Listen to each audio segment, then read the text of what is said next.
queréis, nosotros vamos a ir ya empezando, ¿vale? Gracias a todos por venir. También hoy coincidía con la inauguración del bar, que por cierto es una historia que ha montado la gente de la Asamblea de Parados para intentar dar de día a la gente que está en desempleo, o sea que bien está que lo gastéis. El compañero que ha escrito el libro es el que está aquí a mi lado, es Paco, y ha escrito este libro, que ya algunos lo conocéis por internet, se ha presentado varias veces en Valencia, se llama Homex del Box, una historia dels maquis, escrito en catalán. Y bueno, el libro lo que recorre es una novela orientada al público juvenil, ¿no? Más o menos, ¿no? Al público juvenil sobre la historia, una historia que cuenta la historia dels maquis. Además, bueno, el compañero, aparte de ser tipo novela, tipo juvenil, incluye un mapa con las zonas de los maquis donde estuvieron en acción, por decirlo, durante esa época. Y bueno, el compañero ya os presentará las fechas por orden cronológico, la actuación de los maquis en la zona, y además va acompañado de los dibujos y tal. Os dejo con él, que él es el autor y es el que mejor va a explicar esto. Gracias. El fil narratiu, la trama és molt senzilla, jo no m'he ficat el temps al cap, tampoc. No és una novel·la ni de misteri, ni de suspens, ni de trames complicades. És una família en un poble dels Ports, comarca d'ací, del nord del País Valencià, prop de Morella. Els més majors de la família els ofereixen als nets, que serien els joves a qui va destinat el llibre, una part de la seva història que desconeixien. I aquesta part de la història està a través d'una sèrie de cartes i de notes que van guardar els més majors i que eren escrites per el seu besavi, seria el meu avi, però seria el besavi del meu fill, que havia estat en la guerrilla. I aquesta trama, diguem-ne que va contant el que és la vida d'aquest personatge, que es diu Pere, d'aquest poble dels Ports, un poble indefinit també, però que està en aquesta comarca. A través de la seva vida anem contant el que era el procés històric. La narració va paral·lela la vida seva a través de les notes, a través de la documentació, a través de tota la informació que els xiquets de la família van obtenint i van buscant per a conèixer qui era el seu besavi i què va passar amb ell. Aquest fil conductor és el que conta la història familiar i la història real. I se conta fent una espècie de trencadís, de mosaic, en el qual els personatges, sent ficticis, són reals, perquè aglutinen històries reals de gent real que va existir. I de manera que tot el que es conta és real, és veritat, però està muntat d'una manera que narrativament fora un poc més còmode de llegir i més còmode per a mi de contar.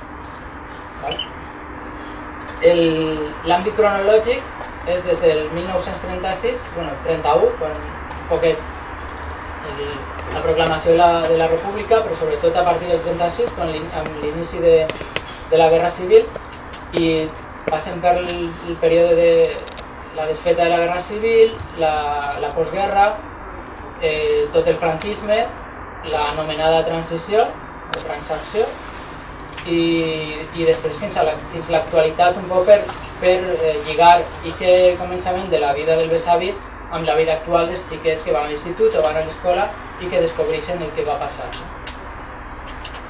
Els recursos per a contar, un poc ho he dit així ràpidament, són aquestes cartes i aquestes notes que se troben en l'andana del mas i que havia guardat una de les famílies més majors, arriscant-se un poc als escorcolls que podia fer la Guàrdia Civil o tal. En el llibre cada personatge té una visió distinta respecte al que suposa la guerrilla, el fet de guardar o no les cartes, el fet o no d'explicar ara als xavals què era la Guerra Civil, què era el feixisme, que si cal reobrir fosses, si no, tal. Tots aquests punts de vista un poc estan reflexats en el llibre. però els recursos que vos deia són les cartes i les notes, també una documentació, jo m'invento un personatge que també té un reflex en personatge real, un militant anarquista que va escriure molts llibres, que té un pseudònim, que ha publicat llibres que ja ha faltat, però és reconeixible, perquè el nom que li dona és reconeixible. Pues, ha publicat un llibre en el qual parla sobre este Pere el guerriller. ¿Vale? Aleshores, això és una altra font d'informació. Un altre recurs és també posa, ja que són els xavals els que han d'anar descobrint la seva pròpia història i la història del que era el país, pues un personatge bàsic és el professor d'institut. Jo els fique físicament en Morella, prop de Morella, i aquest professor d'institut que pues, s'implica en la família i comença a explicar-los més coses.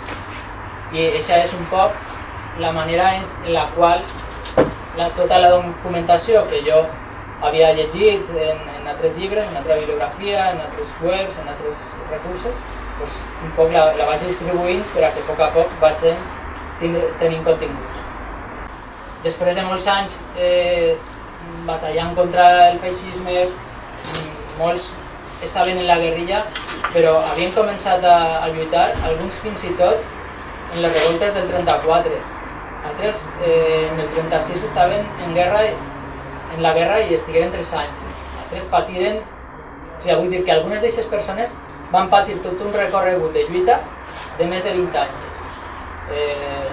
34, 36, 39 la guerra civil, 39 fins 44 aproximadament l'exili, camps de concentració, guerrilla en França, després entrar així a la guerrilla en diferents agrupacions o en grups d'afinitat o en xicotets grups sense una afiliació així molt determinada, i fins que arriba pràcticament l'any 50 aproximadament en què ja això està que no s'aguanta.